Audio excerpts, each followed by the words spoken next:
Tamil Nadu agent Kaveri ನೀರಾವರಿ ನಿಗಮಕ್ಕೆ, ತಮಿಳುನಾಡು ಪರವಾಗಿ ವಕಾಲತ್ತು ವಹಿಸುತ್ತಿರುವ ರಾಜ್ಯ ಸರ್ಕಾರಕ್ಕೆ, ತಮಿಳುನಾಡಿನಿಂದ ಕಾಯುತ್ತಿರುವ ರಾಜ್ಯ ಸರ್ಕಾರಕ್ಕೆ, ರಾಜ್ಯದ ರೈತರ ಹಿತವನ್ನು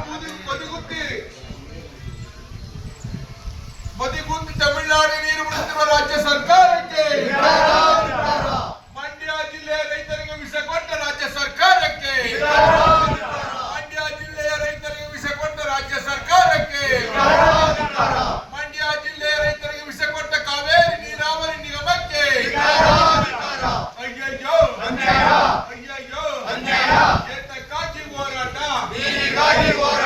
ಕಾವೇರಿ ನೀರಾವರಿ ನಿಗಮಕ್ಕೆ, ಮಾಹಿತಿ ಸರಿಯಾಗಿ ರೈತರಿಗೆ ಕೊಡದೇ ಇರುವ ಕಾವೇರಿ ನೀರಾವರಿ ನಿಗಮಕ್ಕೆ, ನೀರಿನ ವಿಚಾರದಲ್ಲಿ ರೈತರಿಗೆ ಸರಿಯಾಗಿ ಮಾಹಿತಿ ಕೊಡದೇ ಇರುವ ಬಿಳಿಗೊಂಡಲ್ಲಿ ಇವತ್ತು ಎಷ್ಟು ನೀರು ಹೋಯ್ತಾ ಇದೆ ಅಂತ ಹೇಳಕ್ಕೆ ಒಂದು ವ್ಯವಸ್ಥೆ ನಿಮ್ಗೆ ಇವತ್ತು ಇದುವರೆಗೆ ರೈತರಿಗೆ ಹೇಳಬಿಡಿ ಕೊನೆಗೆ ಇಲ್ಲ ಬಿಳಿಗೊಂಡು ಇಷ್ಟು ಹೋಯ್ತಾ ಇದೆ ಅಂತ ಎದೆ ಮೇಲೆ ಕಲ್ಲಾಕತ್ತೀವಿ. ನಾವು ಬೇರೆ ಬದುಕಿಗೆ ಹೋಗ್ಬೇಕು ಹೋಯ್ತೀವಿ. ನಿಮ್ಮನ್ನ ರಕ್ಷಣೆ ಮಾಡ್ತಾರೆ ಅಂತ ನೀರಾವರಿ ಇಲಾಖೆ ನಮ್ಮ ಕಾಪಾಡ್ತಾರೆ ಅನ್ಕೊಂಡ್ರೆ ಸ್ವಲ್ಪ ಮಳವಳ್ಳಿಗೆ ಹೋಗಿದ್ದು ಅಲ್ಲಿ ತೊರೆಕಾಡಿನಹಳ್ಳಿಯಿಂದ ಮುಂದೆ ಜ್ಯೂಸ್ ಆಗಿ ಯಾರು ಹೋಗಿ ಕೇಳ್ಬೋದು ನೀವು. ಜ್ಯೂಸ್ ಕಬ್ಬನ್ ಜ್ಯೂಸ್ ಮಾಡೋನು ಇದ್ದ ನಮ್ಮ ಕೃಷ್ಣಗೌಡರು ಇಳಿದು ಇಲ್ಲಿ ಅಲ್ಲೇನೋ ಮಾಹಿತಿ ಕೇಳಿ ಇಳಿದ್ರು. ಅವ್ನು ಬಂದು ಹಿಂಗೆಲ್ಲ ಬಂದಿದೀವಿ ಅಂತ ಗೊತ್ತಾದ್ರೆ ಜ್ಯೂಸ್ನ ಬೇಡ ದುಡ್ಡು ಬೇಡ ಅಂತಂದ್ರು. ಯಾಕೆ ಏನಪ್ಪಾ ಅಂತಂದ್ರೆ 20 ವರ್ಷದ ಹಿಂದೆ ನಮ್ಮ ಅಪ್ಪ ನಾನು ರೇಷ್ಮೆ ಬೆಳಿತಿದ್ದೋ ನೆಮ್ಮದಿಯಾಗಿದ್ದೋ. ಇವತ್ತು ನೀರು ಬರೋದು ನಿಂತೋಯ್ತು. ನಮ್ ಗದ್ದೆ ಗೊತ್ತಿಲ್ಲ ಮೇಲೆ ಇನ್ನೂ 10 ಕಿಲೋಮೀಟರ್ 15 ಕಿಲೋಮೀಟರ್ಗೆ ಲಾಸ್ಟ್ ಆಗುತ್ತೆ. ನಮ್ಗೆ ನೀರು ಬರ್ತಾ ಇಲ್ಲ. ನೀರು ಬರ್ತಾ ಇರೋದ್ರಿಂದ ಬದುಕಲೇಬೇಕಲ್ಲ, ಮಕ್ಳು ಕಾಪಾಡ್ಕೋಬೇಕಲ್ಲ. ಬಂದು ಫುಟ್ಪಾತ್ ನಲ್ಲಿ ಜ್ಯೂಸ್ ಅಂಗಡಿ ಇಟ್ಕೊಂಡಿದೀನಿ ಅಂತ.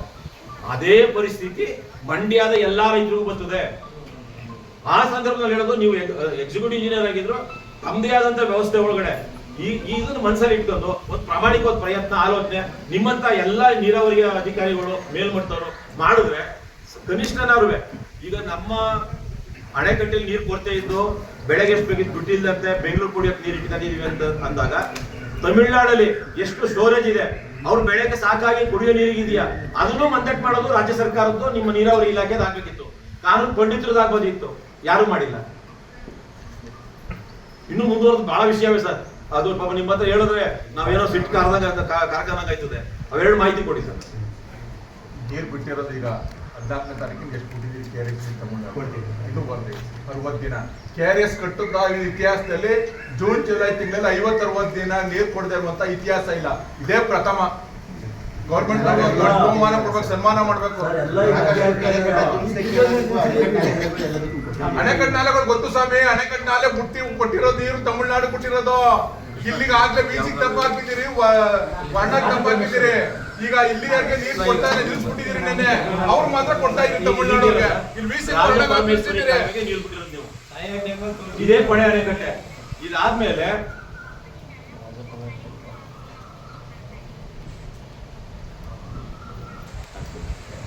ಇದಿದೆಯಲ್ಲ ಸರ್, ಈ ಅಣೆಕಟ್ಟೆಯಲ್ಲಿ ಕೆಳಗಡೆ ನಾನು ಹೇಳಿದ್ನಲ್ಲ DK ಶಿವಕುಮಾರ್ ಆಗ್ಬೋದು, ಕುಮಾರಸ್ವಾಮಿ ಆಗ್ಬೋದು, ಯಾರು ಅಣೆಕಟ್ಟೆ ಕಟ್ಟಿಲ್ಲ. ಎಷ್ಟು ಹೇಳಿ, ಎಷ್ಟು ಮೇಲ್ಗಡೆ ಸರ್ ರಾಜ ಪರಮೇಶ್ವರಿ ಮೇಲ್ಗಡೆ ಬರೋದು ಮಾಧವ ಮಂತ್ರಿ. 1 ಕಿಲೋಮೀಟರ್ ಇದೆ ಸರ್. ಇದು 1 ಕಿಲೋಮೀಟರ್ 1 ಅಡಿ ಹೋದ್ರೆ ಎಷ್ಟು ದಿವಸ ನೀರು ಹೋಯ್ತು. ಮತ್ತೆ ಅವಾಗೆಲ್ಲ ಬಿಡ್ಬೇಕಾದಾಗ ಯಾವ ಸಂದರ್ಭದಲ್ಲೂ ಬೆಂಗಳೂರು ಕುಡಿಯೋ ನೀರಿದ್ದಾಗಲೂ ಇಷ್ಟು ಬಿಡ್ತಿರ್ಲಿಲ್ಲ. ಈಗ ತಮಿಳುನಾಡು ಬಿಡುವಂತ ಉದ್ದೇಶ ಇಲ್ಲ. ಪಾಪ ನಿಮ್ ಇಕ್ಕಟ್ಟಿಗೆ ಏನಂದ್ರೆ ರಾಜ್ಯ ಸರ್ಕಾರದೇ ಸೂಚನೆ, ನೀವು ಹೇಳ್ಬೇಡಿ ತಮಿಳುನಾಡು ನೀರು ಬಿಟ್ಟಿರೋದ್ನ. ನೀವು ಇಲ್ಲಿ ನಾವು ಬಂದು ಹಿಂಗೆ ಕೇಳ್ತೀವಿ, ನಿಮ್ ಪರಿಸ್ಥಿತಿಯ ನಾವು ಅರ್ಥ ಮಾಡ್ಕೋಬೇಕಾಯ್ತದೆ. ನಮ್ ದುರ್ದೈವ ಇದು. ನಮ್ಮ ರಾಜ್ಯದ ತಮಿಳುನಾಡಲ್ಲ ಸರ್, ಇಲ್ಲಿಯ ರಾಜಕಾರಣಿಗಳಿಂದ ಮಹಾನ್ ಭ್ರಷ್ಟರು, ಆದ್ರೆ ರಾಜ್ಯ ದೃಷ್ಟಿಯಿಂದ ಒಂದಾಯ್ತಾರೆ. ಇಲ್ಲಿಯ ಮಹಾಭ್ರಷ್ಟ ಹೆಂಗೆ ಅಂದ್ರೆ ಅವ್ರು ಮಾತ್ರ ಬೆಳ್ಕೊತಾರೆ, ರಾಜ್ಯದ ಹಿತ ದೃಷ್ಟಿ ನೋಡಿಕಿಲ್ಲ. ಅದು ನಮ್ ದುರ್ದೈವ. ನೀವು ನಮ್ ಇಲಾಖೆಯಿಂದ ನಮ್ಮ ಮನೆಯಿಂದ ಬಂದಿರೋ ನೀವುಗಳುವೆ ಕೆಲ್ಸಕ್ಕೆ ಸೇರೋ ತನಕ ಸೇರಾದ್ಮೇಲೆ ನೀವು ಆಸ್ತಿ ಏನ್ ಮಾಡ್ಬೇಕು ನೋಡ್ಕೊತೀರಿ. ರೈತನ ಬಗ್ಗೆ ಆಗ್ಲಿ ಜನರ ಬಗ್ಗೆ ಆಗ್ಲಿ ಯಾರು ಯೋಚನೆ ಮಾಡೋದಿಲ್ಲ. ದಯವಿಟ್ಟು ನೀವು ಹೇಳಕ್ಕೆ ಅವಕಾಶ ಕೊಡೋದ. ನೀರು 2 ದಿನ ಆಯ್ತು.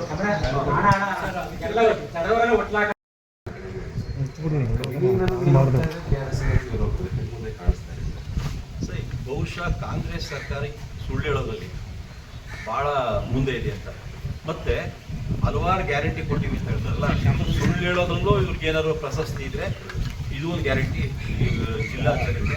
ಜಿಲ್ಲಾ ರೈತ ಸಮುದಾಯಕ್ಕೆ ಕೊಡ್ತಾ ಇದ್ದಾರೆ.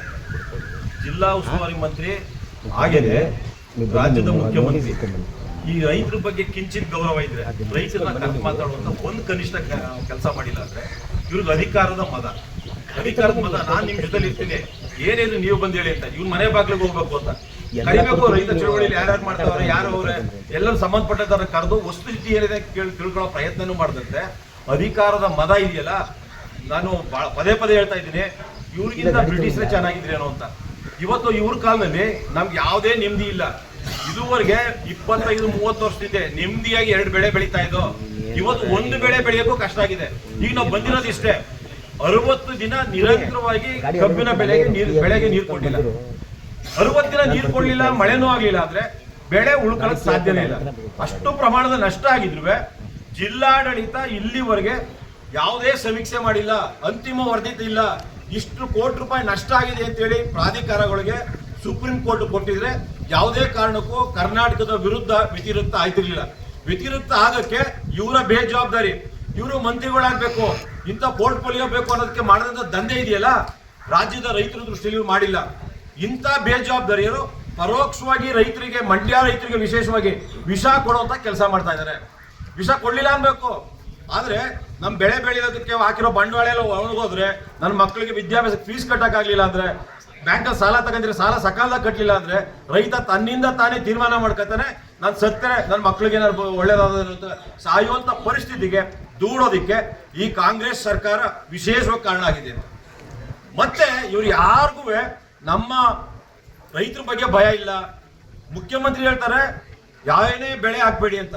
ಸ್ವಾಮಿ ಮುಖ್ಯಮಂತ್ರಿಯವರೇ, ನಿಮ್ ಬೆಳೆ ಇದೆಯಲ್ಲ ಕಮಿಷನ್ದು 365 ದಿನನೂ ಬೆಳೀತದೆ. ಅದು ಮಂಡ್ಯದಲ್ಲಿ ಆಗ್ಲೋ ಆಯಾ ಭಾಗದಲ್ಲಿ ರೈತರು ಒಟ್ಟು ಇಂಥ ದಿನನೇ ಹಾಕ್ಬೇಕು, ಇಂಥ ಅವಧಿ ಒಳಗೆ ಹಾಕ್ಬೇಕು, ಅವಧಿ ಬಿಟ್ಟು ಹಾಕೋದು ಏನು ಬರಲ್ಲ ಫಲ.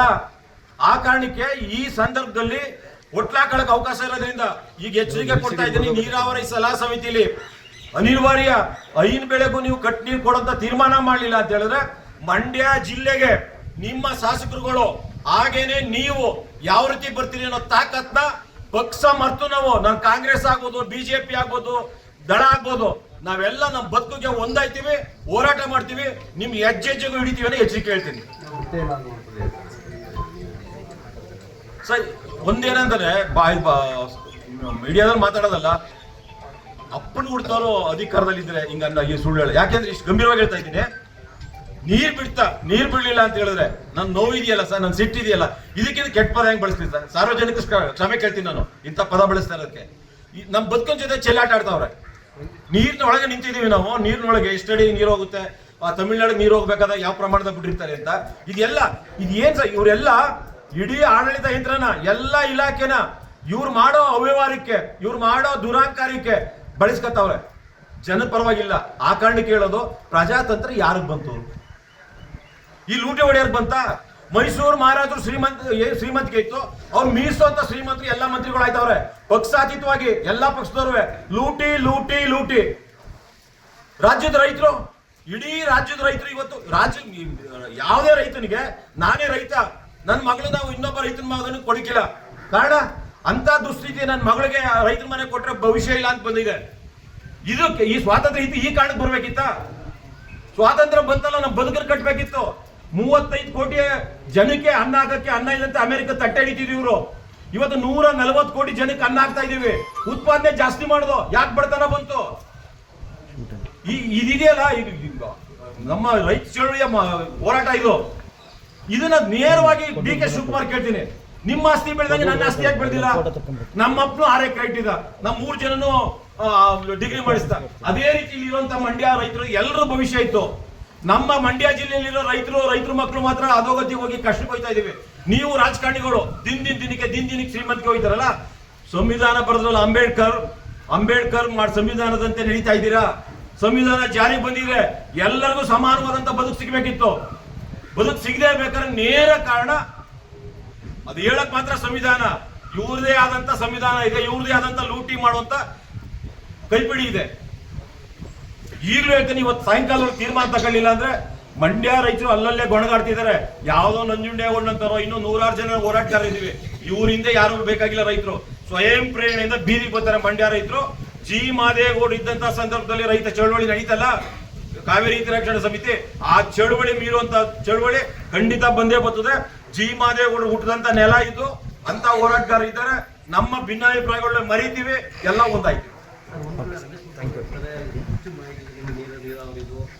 ಇಲ್ಲೂ ಕೂಡ ನೀರು ಹೋಗ್ತಾ ಇಲ್ಲ, ಕೂಡ ಕ್ಷೇತ್ರ ಶಾಸಕರಾಗಿದ್ದೀವಿ ಸರ್, ಕ್ಷೇತ್ರದ ಶಾಸಕರು, ವಿಶೇಷವಾಗಿ ಕಾಂಗ್ರೆಸ್ ಶಾಸಕರು ಸಂಪೂರ್ಣವಾಗಿ ಸುಳ್ಳು ಹೇಳೋದ್ರಲ್ಲಿ ಪ್ರಶಸ್ತಿ ಕೊಟ್ರೆ ಅವ್ರು ಕೊಡಬೇಕು.